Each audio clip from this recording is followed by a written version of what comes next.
My name is Gabrielle, and at 28 years old, I finally decided to attend my family's Thanksgiving after a 3-year absence. I imagined the warm kitchen filled with familiar scents, laughter echoing through my childhood home, and conversations that would bridge our time apart. What I didn't expect was for my Aunt Susan to casually ask about an apartment she bought me one I had never heard of. As my mother's wine glass slipped from her fingers, shattering on the table, I realized my homecoming was about to unravel decades of secrets. Before I tell you what happened next, drop a comment letting me know if you've ever discovered a family secret at a holiday gathering, and don't forget to subscribe for more stories that'll make your family drama seem normal in comparison. I've always taken pride in standing on my own 2 feet. As a freelance writer living in a small apartment in Chicago, I've built my life brick by brick with my own hands. My desk sits by the window where I write articles for various publications, stretching each paycheck to cover rent, utilities, and if I'm lucky, a decent meal or two. There were nights I went to bed hungry because I chose to pay my electricity bill instead of buying groceries. But I never complained, and I certainly never asked my family for money. My relationship with my mother, Catherine, used to be something I treasured. She was my confidant, my rock, the person I called when I needed advice or simply a friendly voice. She always told me she was proud of my independence, even if she wished I had chosen a more stable career path. "Writing is a beautiful hobby," she would say with a smile that never quite reached her eyes, "but maybe consider something with benefits and retirement plans." Despite her concerns, I believed she supported me in her own way. My Aunt Susan was another story entirely. My mother's older sister lived in a mansion in the suburbs, married to a successful investment banker. Her clothes were always designer brands, her jewelry sparkled from across the room, and her opinion of my lifestyle choices couldn't have been clearer. "Darling," she would say at family gatherings, examining my simple dresses with a critical eye, "when are you going to stop playing pretend and join the real world?"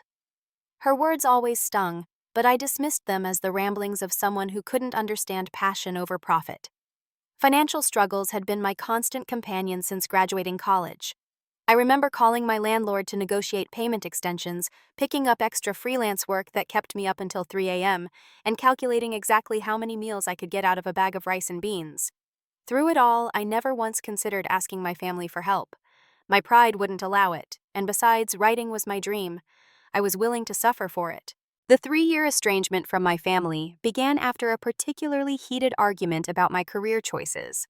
My mother had found a job opening for a corporate communications position and forwarded it to me with a note that read, "Real writers have health insurance too." Something in me snapped that day. I was tired of defending my choices, tired of the subtle digs and not-so-subtle suggestions that I was somehow failing at life. I responded with a lengthy email about respecting my decisions and needing space from their judgment. The silence that followed was both a relief and a wound that never quite healed. What brought me back this year was a phone call from my father. "Your grandfather isn't doing well," he said, his voice heavy with the weight of unsaid things. "It would mean a lot to him to see you." How could I say no to that? So I packed a small suitcase, including a freshly printed copy of my first published book, a collection of short stories that had received modest but encouraging reviews, and boarded a train back to the suburb where I grew up. The journey felt longer than the 3 hours it actually took. I rehearsed conversations in my head, practiced casual responses to the inevitable questions about my financial situation, and tried to prepare myself for the judgment I knew would be waiting. The book in my bag was both a shield and a peace offering. See, I'm making it work. My dream wasn't a mistake. As the train pulled into the station, my stomach twisted with anxiety. Was I ready to face them? Would they see the dark circles under my eyes from working late nights, the way my clothes hung slightly looser on my frame than they once had? Would they notice that despite everything, there was a light in my eyes that hadn't been there before, the satisfaction of pursuing my passion, regardless of the cost? I took a deep breath and stepped off the train. Whatever happened over the next few days, I had survived on my own for 3 years. I could survive a family Thanksgiving. The house looked exactly as it had in my memories, a 2-story colonial with dark green shutters and a wreath on the front door that my mother changed with the seasons. The November wreath was adorned with miniature pumpkins, dried corn husks, and a ribbon that proclaimed "Give Thanks" in gold lettering. How ironic that would turn out to be. I hesitated before ringing the doorbell, adjusting my simple sweater and jeans, wishing I had something nicer to wear. Before I could press the button, the door swung open and there stood my father. David, his hair grayer than I remembered, lines around his eyes deeper, but his smile just as warm. "Gabby," he said, using my childhood nickname as he pulled me into a hug that smelled of aftershave and the faint trace of pipe tobacco he still enjoyed on special occasions. "You made it." "Hi, Dad," I replied, feeling like a child again in his embrace, the familiar comfort momentarily washing away the anxiety I'd been carrying. "Sorry I'm late." "Nonsense," he said, taking my bag. "You're right on time. Your mother's been cooking since dawn." As if summoned by her name, my mother appeared in the hallway, wiping her hands on an apron that read, "Kiss the Cook." Her hair was perfectly styled, her makeup flawless as always, but something in her eyes flickered when she saw me, relief quickly masked by what seemed like apprehension. "Gabrielle," she said, her voice slightly higher than normal. "You look thin. Are you eating enough?" "No, hello, no, I've missed you, just straight to critiquing my appearance." "I'm fine, Mom," I answered, accepting her stiff hug. "Just busy with work."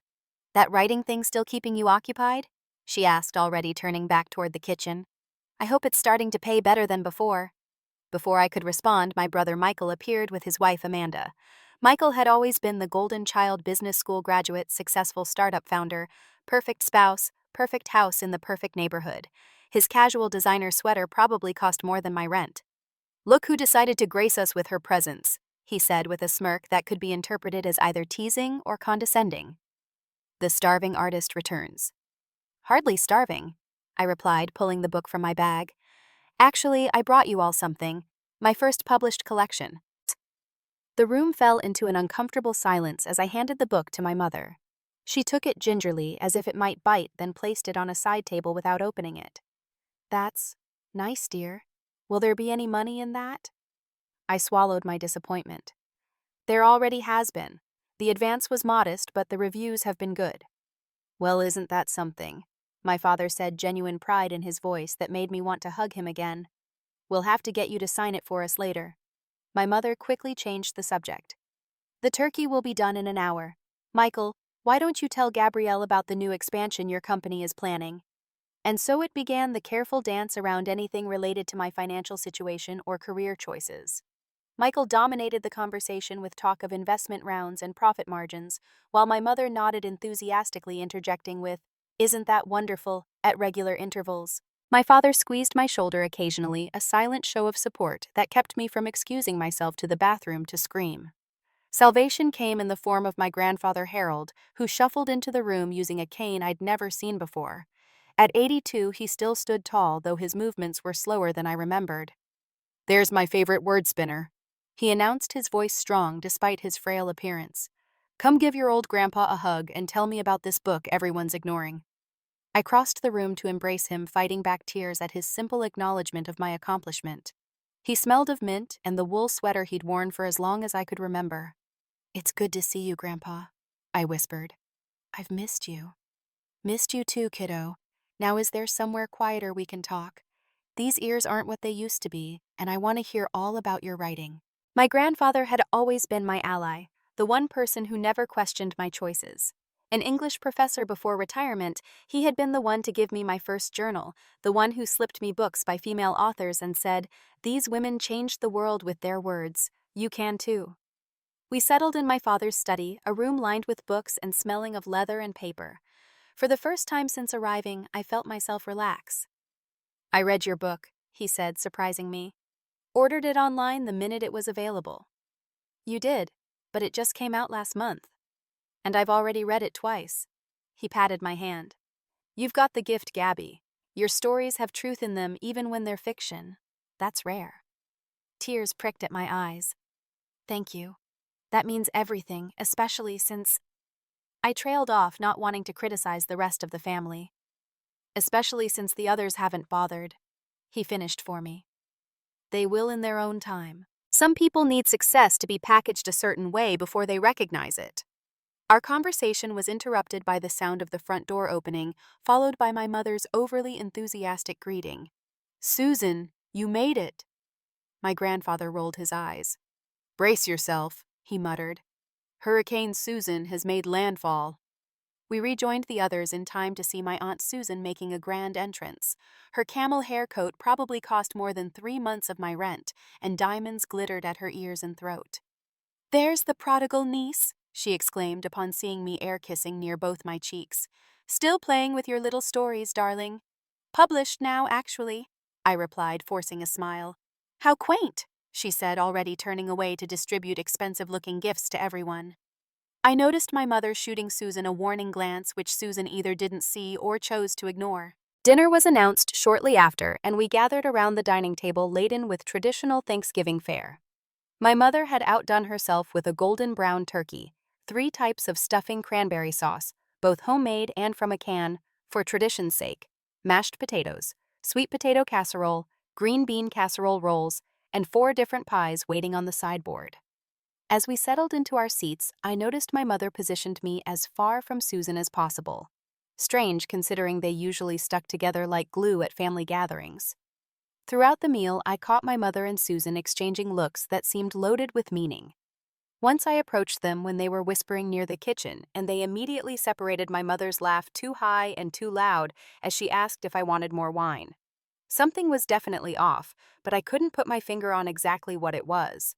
All I knew was that beneath the veneer of holiday cheer tension simmered like the gravy on the stove, ready to boil over at any moment. The tension around the table grew thicker as the meal progressed. My father carved the turkey with precision, passing perfectly sliced portions to each of us, while my mother fluttered around refilling wine glasses and ensuring everyone had everything they needed. On the surface, it looked like any normal family Thanksgiving, but there was an undercurrent that felt like electricity before a storm. "So, Michael," my father said, "tell us more about this expansion. Your mother mentioned you're opening offices in Boston." My brother straightened, always ready to discuss his business achievements. "Yes, we just secured the space last month. It's a prime location, and with the new funding round, we're positioned to double our staff by next quarter." "That's wonderful, honey," my mother beamed, touching his arm affectionately. "All that hard work is really paying off." I pushed my mashed potatoes around my plate, trying not to feel the familiar sting of being the less successful sibling. My book suddenly seemed very small compared to my brother's expanding business empire. "And what about you, Gabrielle?" My Aunt Susan's voice cut through my thoughts. "Still living in that tiny apartment in—" She waved her hand dismissively. "Wherever it is?" "Chicago," I replied, taking a sip of wine to hide my irritation. "And yes, still there. It's small, but it has great light for writing." Susan said, dabbing at the corner of her mouth with a napkin. "And the writing, is it paying the bills these days?" My mother jumped in before I could answer. "Gabrielle's book is doing very well. She just got some wonderful reviews. More turkey, anyone?" The obvious deflection made me curious. My mother had never been one to emphasize my writing successes before. "I'm managing," I said carefully. "The advance from my book helped, and I have steady freelance clients now." "Good for you," Susan replied with a smile that didn't reach her eyes. "It must be so fulfilling to follow your passion even with all the sacrifices." There was something in her tone that made me uncomfortable, as if she knew exactly how many meals I'd skipped to make rent. I wondered if my mother had been sharing details about my financial struggles with her. "Speaking of careers," my grandfather interjected, clearly sensing my discomfort. "Did I ever tell you all about my first year of teaching? The department chair told me I'd never make it as a professor." I shot him a grateful look as he launched into a story I'd heard many times before, but was glad for the distraction. The conversation drifted to safer topics for a while. Politics carefully navigated the weather unusually cold for November, and my father's upcoming retirement plans. Just as I started to relax, thinking we might make it through dinner without incident, Aunt Susan set down her wineglass with a deliberate clink that somehow silenced the table. "Gabrielle," she said, her voice sweet, but her eyes sharp. "I've been meaning to ask, how's that apartment I bought for you in Lakeview? Are you still enjoying the view of the lake?" The room froze. I stared at her, certain I had misheard. "I'm sorry, what apartment?" In the corner of my eye, I saw my mother's hand jerk her wineglass, toppling. Red liquid spread across the white tablecloth like blood, but she didn't move to clean it up. Her face had drained of all color. "Susan," she said, her voice barely above a whisper. "Not now." "What do you mean, not now?" Susan replied, her eyebrows raised in mock innocence. I'm just asking about the apartment I purchased for my niece, the two-bedroom condo in Lakeview with the balcony overlooking Lake Michigan. The one I transferred $250,000 to you for 5 years ago. My father's fork clattered onto his plate. Catherine, what is she talking about? I don't, my mother stammered, looking frantically around the table. This isn't the time or place. I think it's exactly the time and place, my grandfather said, his voice steely. Gabrielle deserves to know. Know what? I asked, my voice sounding distant to my own ears. Mom, what is Aunt Susan talking about? My mother wouldn't meet my eyes. My brother was suddenly very interested in his plate. The silence stretched thick and suffocating. Well, Susan continued, reaching for her purse. Since no one else seems willing to explain, I suppose I'll have to. She pulled out her phone and began scrolling through what looked like emails. 5 years ago, when you were just starting your writing career and struggling to make ends meet, I offered to help. I transferred $250,000 to your mother to purchase a condo for you in Lakeview, one of Chicago's nicer neighborhoods. The understanding was that you would live there rent-free while pursuing your writing, with the condition that you'd also apply to law school as a backup plan. I felt like I'd been punched in the stomach. I never heard about any apartment or any money. I turned to my mother. Mom, it wasn't like that, she whispered, tears forming in her eyes. We were going to tell you, but what, Catherine? My father interrupted, his voice trembling with anger. But you decided to do something else with the money. Is that why we suddenly had enough for Michael's seed funding that year? My brother's head snapped up. Wait, what? My startup was funded with Gabby's apartment money. My Aunt Susan smiled like a cat who had caught a particularly juicy mouse. Oh, this is even more interesting than I thought. So the money didn't go to Gabrielle or her apartment. How fascinating. I was trying to do what was best for both my children, my mother said, her voice rising defensively. Michael's business needed capital, and Gabrielle needed to learn independence. By struggling to pay rent, by skipping meals, I couldn't keep the hurt from my voice. I called you crying once because I couldn't afford both medicine for a bronchitis infection and my heating bill in the middle of winter. You sent me $75 and told me to budget better. That money was never meant for one of Michael's ventures, Susan hissed. It was specifically for Gabrielle's housing. My grandfather suddenly stood up, his cane thumping against the floor for emphasis. Enough secrets. Catherine, tell your daughter the truth. All of it. What truth? I asked, looking around at faces that suddenly couldn't meet my gaze. What else don't I know? My mother's shoulders slumped. The money. Susan gave it to me because I told her you were considering giving up writing. I told the family you were struggling more than you actually were. What are you talking about? I was struggling exactly as much as I told you. I was eating ramen for days at a time. Yes, but... She looked away. I may have told them you were thinking of quitting, that you were realizing writing wasn't a viable career. The betrayal cut deep. I never said that. Not once. I know, she whispered. But I thought if Susan believed you were close to giving up this fantasy, she might help. And she did. She offered the money. For an apartment I never got, I said flatly. And that's not all, my grandfather added, his voice sad but determined. Tell her about the fellowship, Catherine. My mother closed her eyes, tears streaming down her cheeks now. There was a writing fellowship, 3 years ago. Anonymous donor. Full funding for 2 years to work on a book. A cold feeling spread through my chest. The Midwest Literary Foundation Fellowship, I applied for that. I was a finalist, but didn't get it. You were more than a finalist, my grandfather said gently. You won it. That's not possible. I got the rejection letter.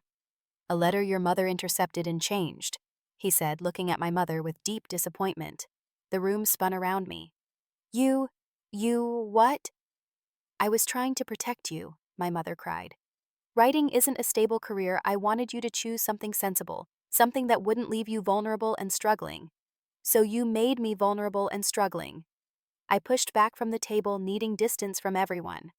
You had money for an apartment for me, money specifically given for my future, and you spent it on Michael. You blocked a fellowship that I earned on my own merit. Who does that? Mom, Michael said, looking genuinely shocked.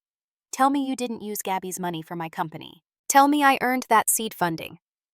My mother couldn't answer, just shook her head as tears fell. My father stood up slowly, his face a mask of controlled fury. 25 years of marriage, and I never knew you were capable of this level of deception. I felt sick remembering all the nights I'd gone to bed hungry, all the times I'd been terrified of checking my bank account, all the hours I'd worked extra jobs instead of writing while my mother had been sitting on money meant for me, while she'd been actively sabotaging opportunities I'd earned. "Get out," I whispered, then louder. "I need everyone to get out of this room except Mom. Right now." Surprisingly, they listened. Even Susan, who seemed to have accomplished whatever she'd set out to do with her bombshell revelation, gathered her things and left with a satisfied glint in her eye. My father hesitated, then squeezed my shoulder before following the others, closing the dining room door behind him. Alone with my mother, surrounded by the remnants of a Thanksgiving dinner turned battlefield, I finally asked the question burning in my throat. Why would you do this to me?" The dining room felt cavernous with just my mother and me sitting at opposite ends of the table. The turkey had gone cold, the candles burned low, and the wine stain on the tablecloth had dried to a dull burgundy. My mother couldn't meet my eyes, her gaze fixed on her trembling hands. "I was trying to protect you," she finally said, her voice barely audible. "Protect me," I repeated, incredulous.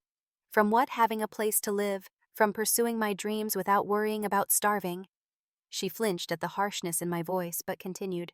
"From disappointment, from failure. Do you know how many writers never make it? How many end up with nothing to show for years of effort? That wasn't your decision to make." I stood up, unable to stay seated with the rage coursing through me. "You watched me struggle for years. You heard me cry on the phone when I couldn't pay my bills. You knew I was working 3 jobs just to keep a roof over my head, and all that time you had money meant specifically for me." "It wasn't that simple," she protested weakly. "When Susan offered the money, it came with conditions. She wanted you to give up writing to go to law school like she did. I knew you'd never accept it with those strings attached. So instead of telling me about her offer and letting me make my own choice, you took the money and gave it to Michael." The betrayal stung fresh with each new realization. "Did you even consider using it as it was intended?" My mother's eyes darted away, a tell I recognized from childhood. There was more she wasn't saying. "What else, Mom? What aren't you telling me?" She took a deep, shuddering breath. "Your brother's company was struggling. The first round of funding had dried up and investors were pulling out. He came to me desperate, saying he was going to lose everything. I thought I could help both my children. Use Susan's money to save Michael's business, and then when it succeeded, he would help you." "Did Michael know where the money came from?" I asked suddenly, needing to know if my brother had been complicit. "No," she admitted. "I told him it was from my personal savings. I never mentioned Susan's contribution or that it was meant for you." A knock at the door interrupted us. My father poked his head in, his expression grim. "I think you should see this," he said, holding out a manila folder. I took it, confused. "What is this bank statements?" he replied. "Your mother has a separate account I didn't know about. I found the statements in her desk while looking for a copy of the deed to verify some things Susan was saying." My mother's face crumpled. "David, please." "No more lies, Catherine," he said firmly. "Our daughter deserves the whole truth." I opened the folder and began scanning the documents inside. My hands started shaking as I recognized the figures. There wasn't just the $250,000 from Aunt Susan. There were regular deposits from an account labeled Harold Winters Trust, my grandfather's name. "Grandpa was sending you money for me too." I looked up, stunned. My father nodded grimly. "Apparently $500 a month for the last 5 years. He thought Catherine was forwarding it to you as family support for your writing." The revelation hit me like a physical blow. $500 a month for 5 years. $30,000 that could have changed everything during my hardest times. Money that my grandfather, living on a fixed income, had sacrificed to help me pursue my dreams. "I need air," I gasped, stumbling toward the door. "I can't breathe in here." I pushed past my father and fled through the kitchen, ignoring my brother's startled expression as I grabbed my coat from the hook by the back door and burst outside into the cold November night. The wind cut through me, but I welcomed it, gulping in the frigid air as if it could somehow cleanse the betrayal from my system. Snow had started falling while we were inside, dusting the backyard with white. I made it to the old oak tree at the edge of the property before my legs gave out, and I sank onto the wooden bench my father had built decades ago. The cold seeped through my jeans, but I barely noticed my mind reeling with everything I'd learned. All those years of struggle. All those moments of doubt, of wondering if I should give up my dreams because the cost was too high. All those nights spent calculating to the penny how much food I could afford after paying rent. And all that time, my mother had been sitting on money that was meant for me. Money that could have given me stability and freedom to write without the constant terror of financial insecurity. Worse, she had actively sabotaged a fellowship I'd earned through my own merit, an opportunity that would have validated my choice and given me 2 years to work on my book without financial pressure. The snow fell heavier now, clinging to my hair and shoulders. I didn't care. The cold was nothing compared to the ice forming around my heart. Footsteps crunched in the snow behind me, and I tensed, not ready to face my mother again. "It's just me, kiddo." My grandfather's voice came softly. I relaxed slightly as he lowered himself onto the bench beside me, his movements slow and careful. "Did you know?" I asked, my voice hoarse. "About the apartment money?" He shook his head. "Not until today. I knew about my contributions, of course, but your mother told me you were receiving them. She'd show me thank you texts supposedly from you." He sighed heavily. "I should have verified directly with you. I'm so sorry, Gabrielle. Why didn't you just send it to me yourself? Your mother convinced me it would be better coming from her, less like charity, more like family support. She said it would preserve your dignity." He gave a bitter laugh. "The irony isn't lost on me now." We sat in silence for a while, watching the snow accumulate on the grass. "What am I supposed to do with this, Grandpa?" I finally asked. "How do I even begin to process this level of betrayal?" He took my cold hand in his warm one. "I don't have an easy answer for you. What your mother did was wrong, deeply, unconscionably wrong. But I do know this: you survived without that money. You built a career, published a book, made a life for yourself against all odds. But I shouldn't have had to struggle so hard," I whispered, tears finally coming. "Do you know what it's like to choose between medicine and heat in winter? To calculate exactly how many meals you can skip before you get too weak to work?" "No," he admitted. "And you shouldn't have had to either. What happened to you was unjust, and you have every right to your anger." My phone buzzed in my pocket. I pulled it out to find a series of text messages flooding in. From Mom: "Please come back inside. I can explain everything. I love you." From Dad: "Taking your mother to a hotel. We need space. Call when you're ready to talk." From Michael: "I had no idea where that money came from. I swear, I'll pay you back every cent." And finally from Susan: "Meet me at the Hilton downtown if you want the whole story." Room 412. Some things your mother will never tell you. I showed the last message to my grandfather. "Should I go?" He considered it. "Susan has her own agenda, that's for sure. But she did bring the truth to light, however dramatically. There might be more you need to know." "Will you come with me?" I asked suddenly, not wanting to face any more revelations alone. He squeezed my hand. "Of course. Let me get the car keys." As we walked back toward the house, I looked up at the windows of my childhood home, now seeming like a facade hiding years of deception. The Thanksgiving dinner that was supposed to be a homecoming had instead torn apart everything I thought I knew about my family. But maybe that destruction was necessary. Maybe the truth, however painful, was the foundation I needed to build something new. The snowfall intensified as my grandfather drove us toward the downtown Hilton.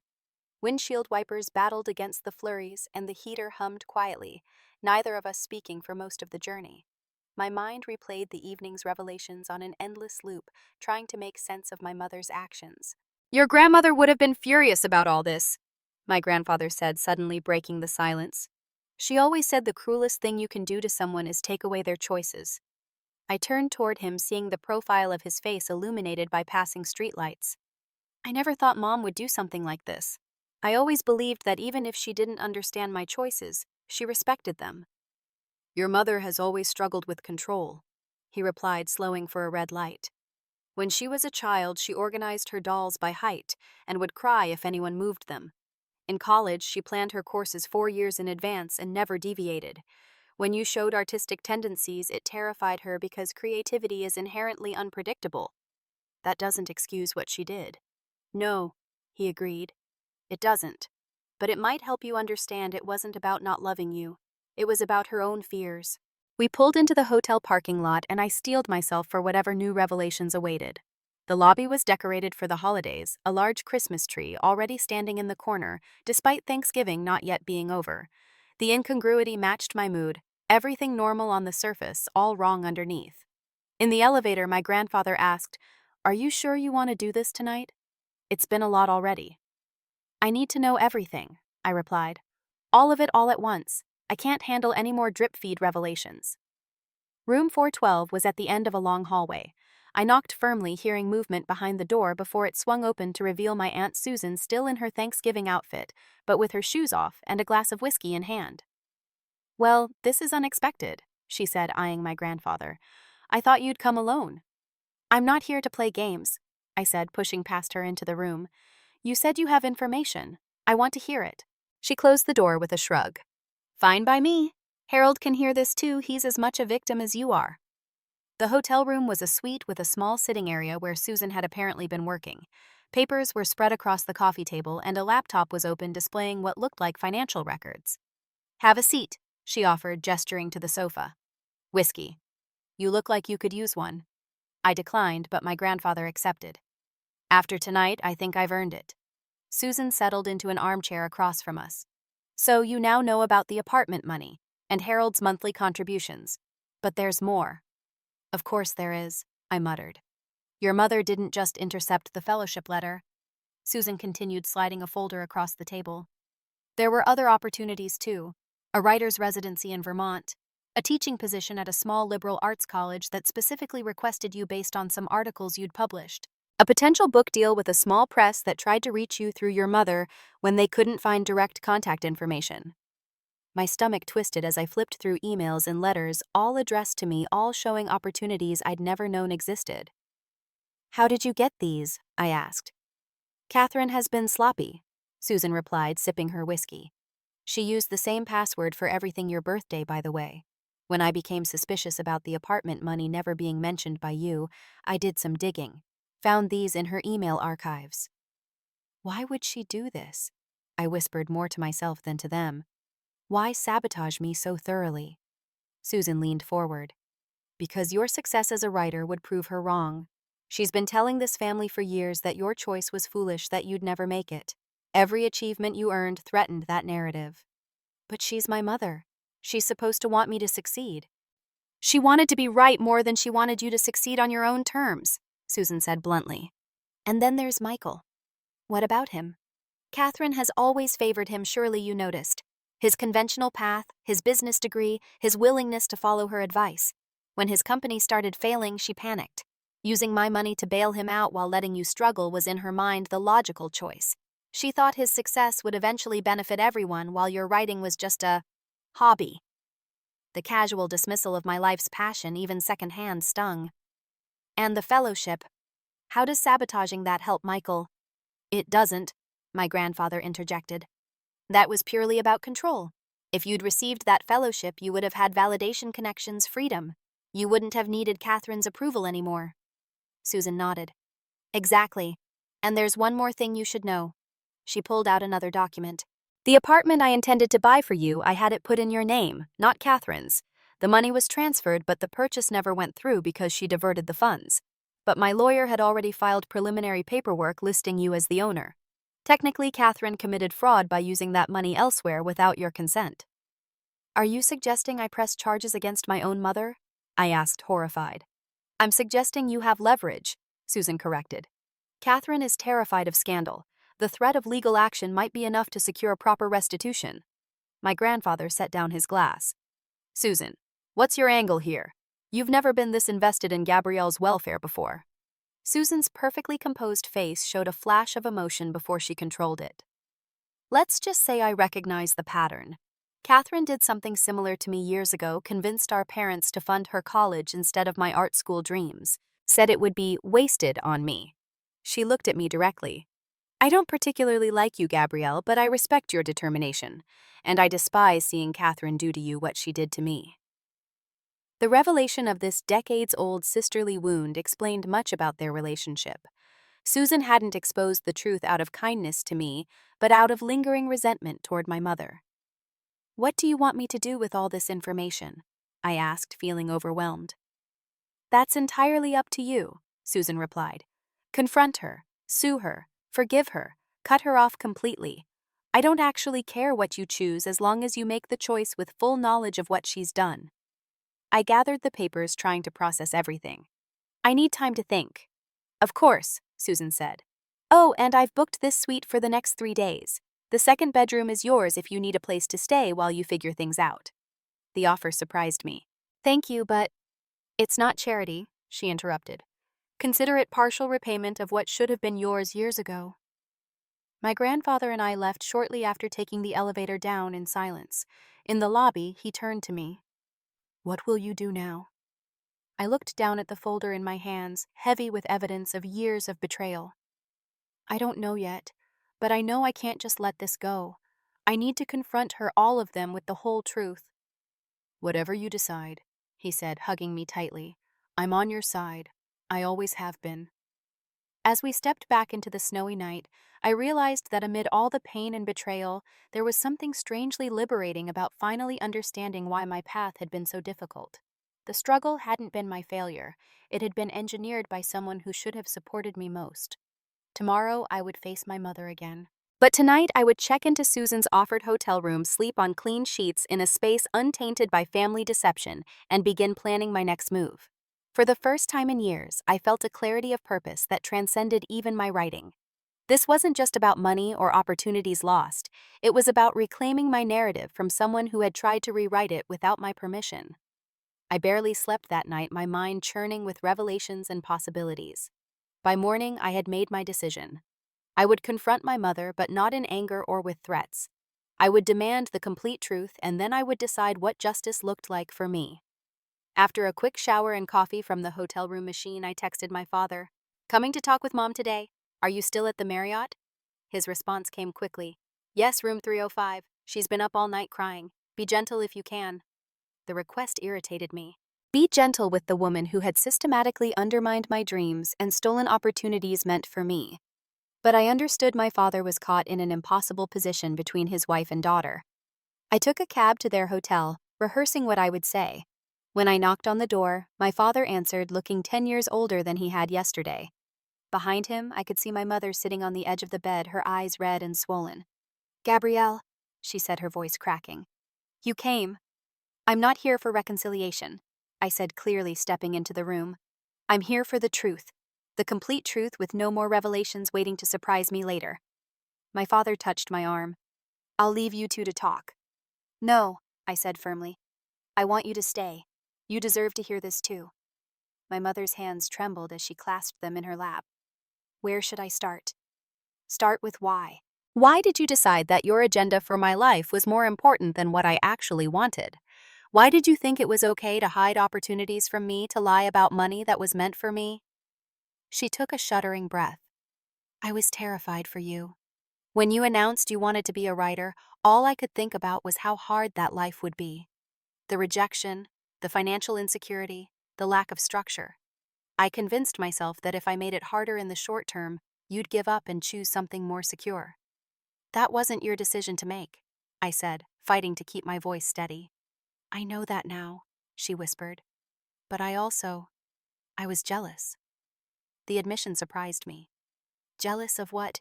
Your courage, she said, finally meeting my eyes. I wanted to be a photographer when I was young. Did you know that I had talent, my teachers said? But my parents insisted it wasn't a real career. So I became an accountant instead. Safe, secure, practical. So you punished me for having the courage you didn't. She flinched. When you put it that way, it sounds terrible. It was terrible, I said. Do you have any idea what it's like to choose between medicine and food? To work until you're exhausted, then come home to a freezing apartment because you can't afford heat, all while believing your family supports you but just can't help financially. Tears streamed down her face. I told myself you needed to learn resilience, that if you succeeded despite the hardship, it would prove your determination. And if you gave up, it would save you years of struggle for a dream that might never materialize. And Michael's company, explain how my apartment money ended up funding his startup. She looked away. He came to me desperate. His first round of investors was pulling out. He needed bridge financing to keep the company afloat until he could secure more funding. I told myself it was a loan that he'd pay it back with interest once he succeeded. But he never did. The company took longer to become profitable than expected. By the time it did, I had convinced myself that what I'd done was for the best, that you were better off learning self-sufficiency than having things handed to you. My father spoke up, his voice tight with controlled anger. And you never thought to consult me about any of this, about giving away hundreds of thousands of dollars meant for our daughter. You always supported the children's choices, she said miserably. You would have insisted we give Gabrielle the money, let her make her own decisions. Yes, I would have, he agreed. Because that's what parents are supposed to do, support their adult children's right to make their own choices, even if we worry about those choices. I pulled out the folder Susan had given me. And these, the fellowship I actually won, but never knew about the residency, the teaching position, the book deal. How do you justify hiding those? My mother's face crumpled as she saw the evidence of her interference. I can't justify it, not anymore. At the time, I told myself that if you were truly meant to succeed as a writer, you would do it without special programs or handouts. That real success would come from the quality of your work, not from connections or fellowships. That's not how the real world works, I said, incredulous at her reasoning. Opportunities build on other opportunities. Connections matter. Resources matter. I know, she whispered. I was wrong, so wrong. And by the time I realized it, you had published your book anyway, and I was too ashamed to admit what I'd done. I sat down in the chair across from her, suddenly exhausted by the weight of everything. I need to know everything now. Every opportunity you hid, every lie you told, every dollar that should have been mine. No more secrets. For the next hour, my mother confessed everything. There had been more than I knew, smaller opportunities, messages from literary agents she'd intercepted, even a fan letter from a famous author who had read one of my short stories in a literary magazine. With each revelation, my sense of betrayal deepened, but alongside it grew a strange sense of validation. I hadn't been struggling just because writing was hard. I'd been struggling because someone had deliberately placed obstacles in my path. When she finally finished, the room fell silent. My father sat with his head in his hands, processing the extent of his wife's deception. My mother looked utterly defeated, all her justifications exhausted. What happens now? She finally asked in a small voice. I took a deep breath. First, I want full restitution. The apartment money, Grandpa's contributions, everything with interest. Not because I need it now, but because it was mine, and should have been mine all along. Of course, she agreed quickly. We'll sell investments, take out a home equity loan if necessary. Second, I want a complete accounting of every opportunity you blocked, every letter you intercepted. I want to know exactly what was taken from me. I've already started making that list, she said, gesturing to a notepad beside her. I'll include everything I can remember. Third, I continued, I need you to understand that our relationship has fundamentally changed. I don't know if I can ever trust you again. I need time and space to process everything, and I need you to respect that. Tears flowed freely down her cheeks now. I understand. Whatever you need. And finally, I said, I want you to get help. Professional help. What you did goes beyond normal parental concern. You systematically undermined my life for years while pretending to support me. That's not love. That's control. She nodded, unable to speak through her tears. My father reached for my hand. I want you to know that I had no idea about any of this. If I had known... I believe you, I said, squeezing his hand. But you need to understand that I'm angry with you too. Not for what Mom did, but for not seeing it. For not questioning where Michael's funding came from, for not checking directly with me about Grandpa's support, for not noticing that something was wrong. He nodded sadly. You're right. I should have been more aware, asked more questions. I failed you too, just in a different way. I stood up, emotionally drained, but somehow lighter. The truth was painful, but it was also freeing. I'm going back to Chicago tomorrow. I need distance to figure out what comes next. Will we hear from you? My mother asked, fear plain in her voice. Eventually, I said, but not soon. I need time. As I turned to leave, my father called after me. Gabrielle, your book. It's beautiful. I started reading it last night. You have a gift. The simple acknowledgement so long withheld brought tears to my eyes. Thank you, Dad. Outside in the hallway, I leaned against the wall, trying to process everything that had happened in the last 24 hours. My phone buzzed with a text from Michael. Can we meet before you leave town? Please. I hesitated, then replied, Coffee shop across from your hotel, 30 minutes. My brother was waiting when I arrived, 2 coffees already on the table. He looked as exhausted as I felt. I didn't know, he said as soon as I sat down. About the money, about where it came from. Mom told me it was from her personal savings money she'd been setting aside for years. I believe you, I said, surprised to find that I did. Michael and I had our differences, but outright deception had never been his style. I'm going to pay you back, he continued earnestly. Every cent with interest.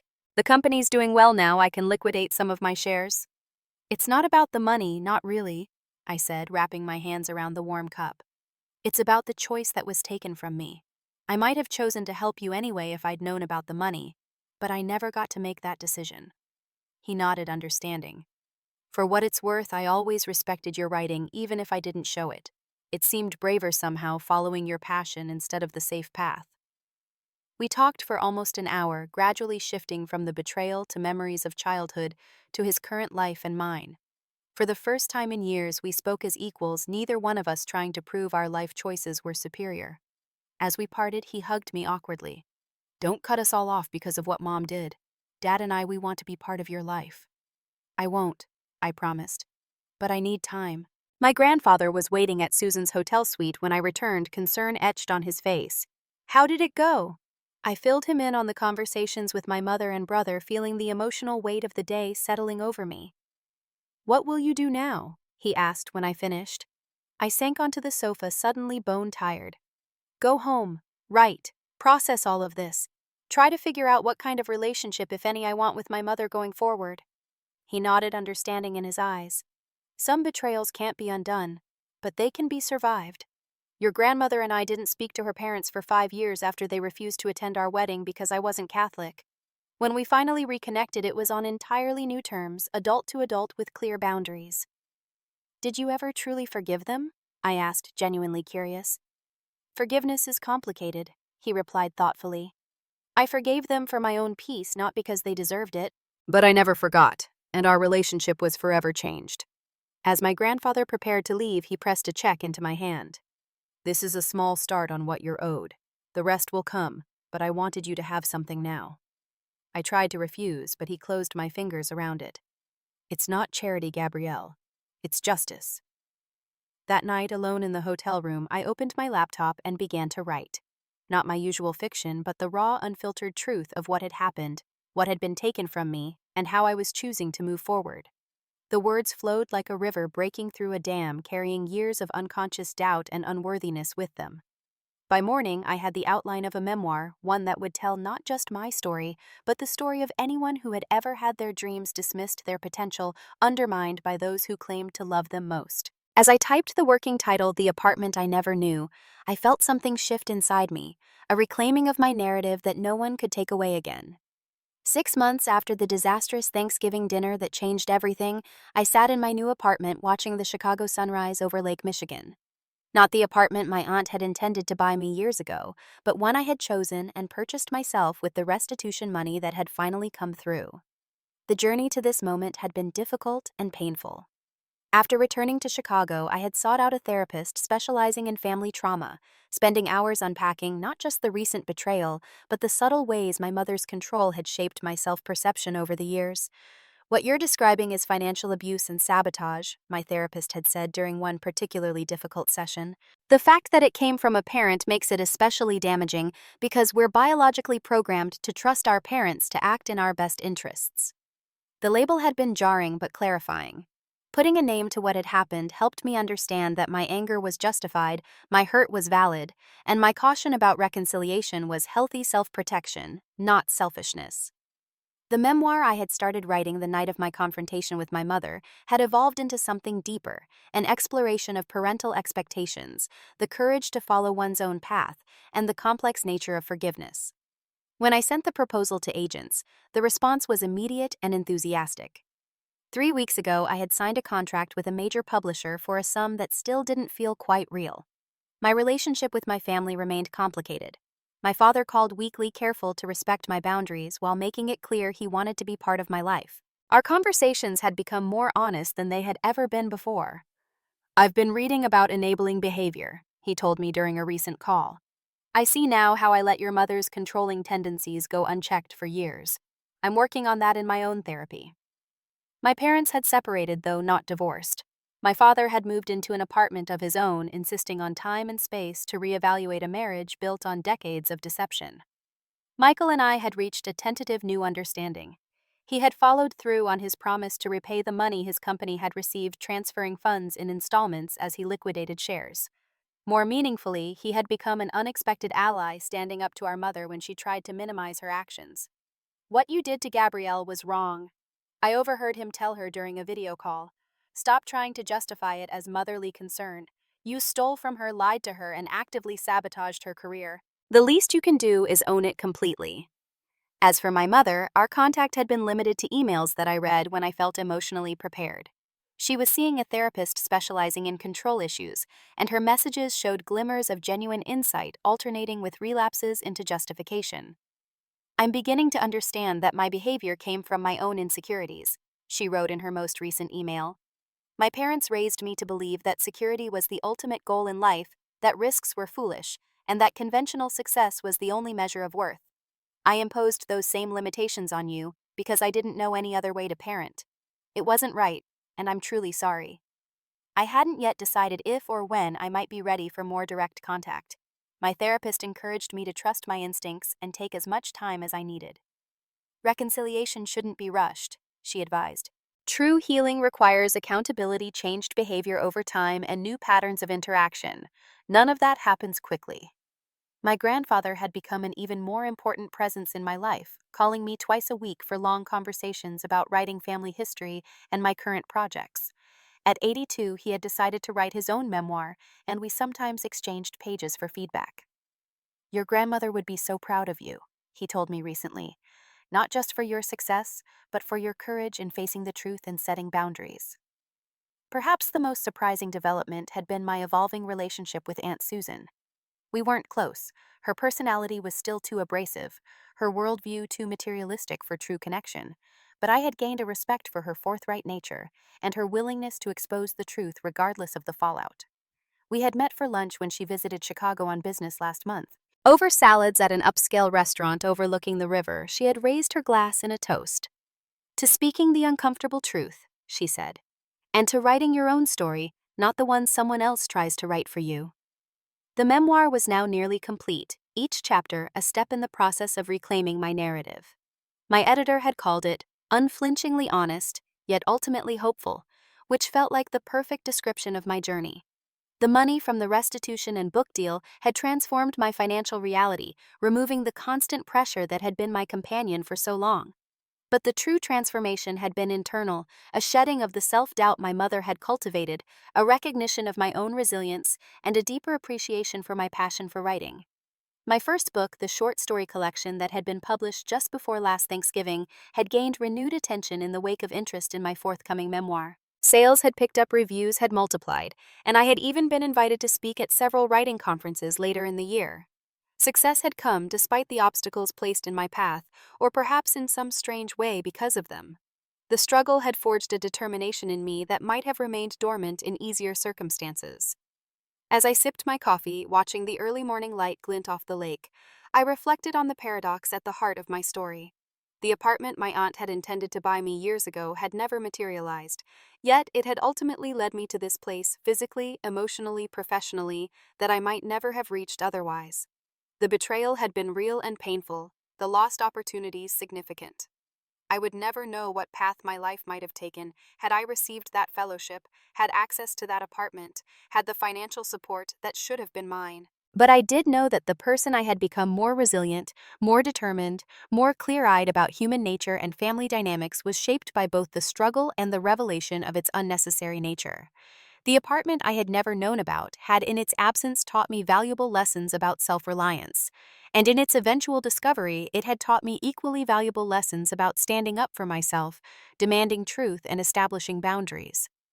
This new apartment, with its view of the lake and space for both living and writing, represented not just a physical home, but a reclaiming of what should have been mine all along. The freedom to chart my own course without hidden interference, the space to create without the constant pressure of financial insecurity. The truth had been painful. the confrontation difficult, the aftermath complex. But as I opened my laptop to write the final chapter of my memoir, I felt a sense of gratitude for the clarity that had emerged from the chaos. For the authentic life I was now able to build on a foundation of truth rather than deception. The apartment my aunt bought me never existed, but it gave me something far more valuable: the strength to build a life that was truly mine, brick by painful brick.